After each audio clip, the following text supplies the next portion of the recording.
I've been tormenting this girl Carmela for almost a month now.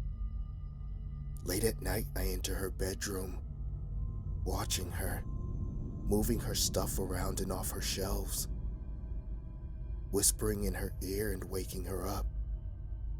She never sees me, but she's starting to become afraid.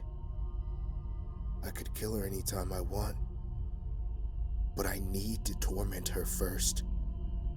Just how I've been tormented my entire life.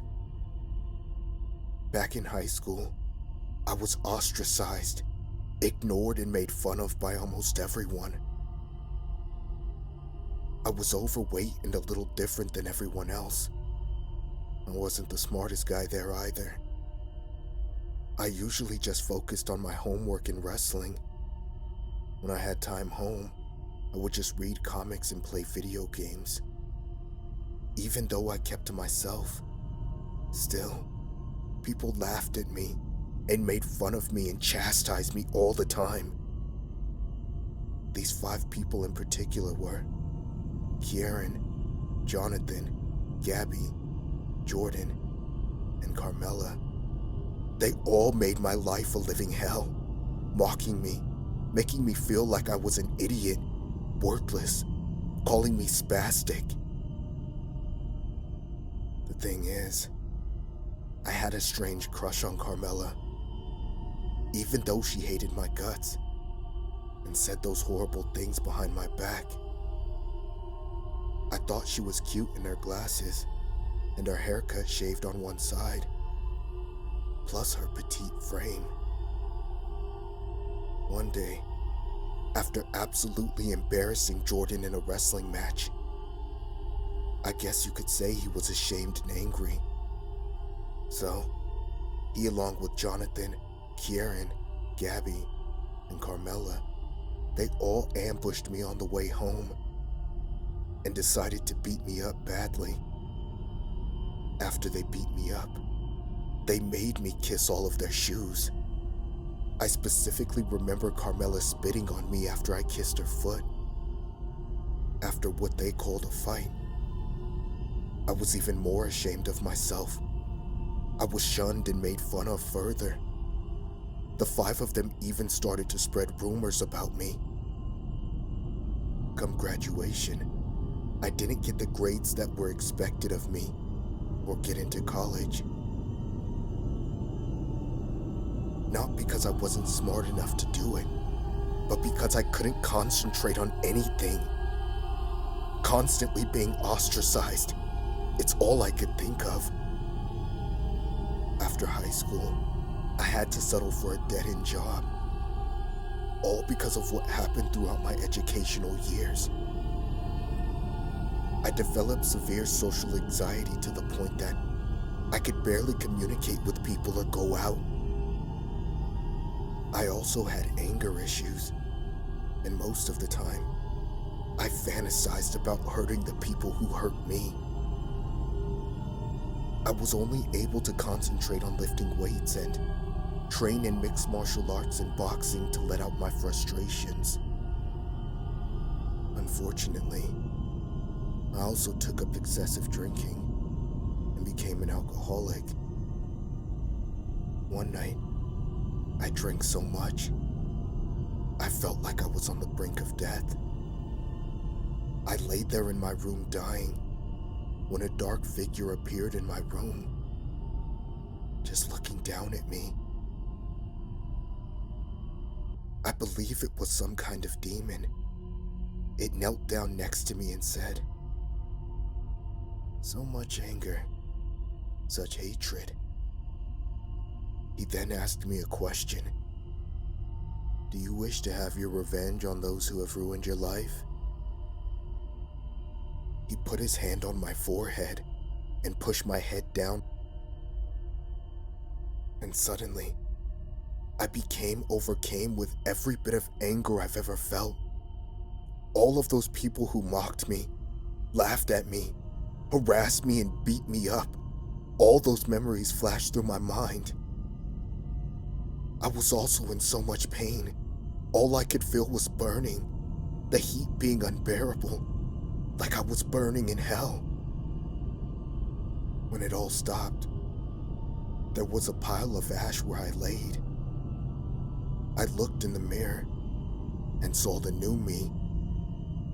I looked like a zombie with red skin and white eyes with no pupils. I realized that I was a ghost-like demon. I should have been horrified, but the only thing I felt was rage. I decided to go after Kieran first, tormented him for a month, all before deciding to kill him. I ripped out his teeth before gouging his eyes out and crushing his skull. Jonathan was next. I completely ruined his life. Haunted him to the point that he had a mental breakdown and left college.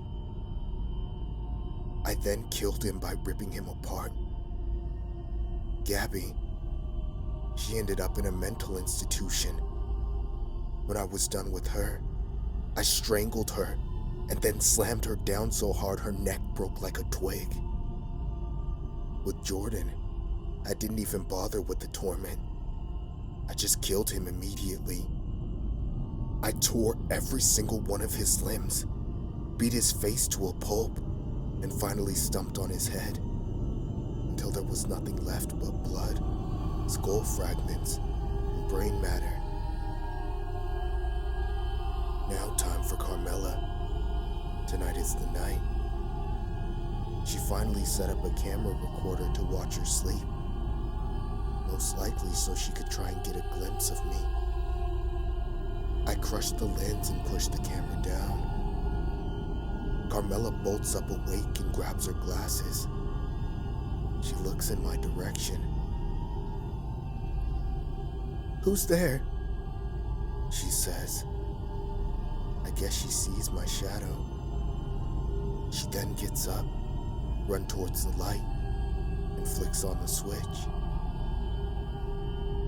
As the light goes on, I manifest my physical form, and she finally sees me. She's absolutely speechless when she lays her eyes upon me. My burned and rotting skin, and my glassy white eyes. I finally see the fear in hers, still as cute as always. I smile at her, flashing my rotting teeth. She turns to the door.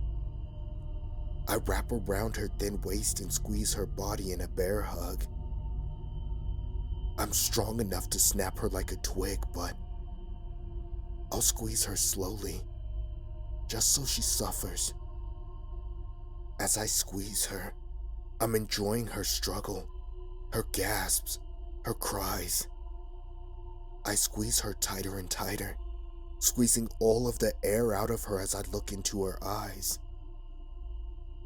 She looks like she's about to pass out now, so I'll use my strength and squeeze her as tight as I can, snapping her spine and crushing her organs.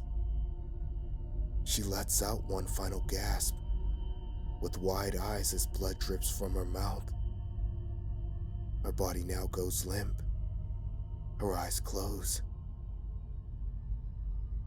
I'm still overcome with so much anger, so much rage, so I continue squeezing her limp, dying body as tight as I can. I finally look down at her broken, dead body, but I don't feel any better. I can only feel anger and hatred. I need to kill again.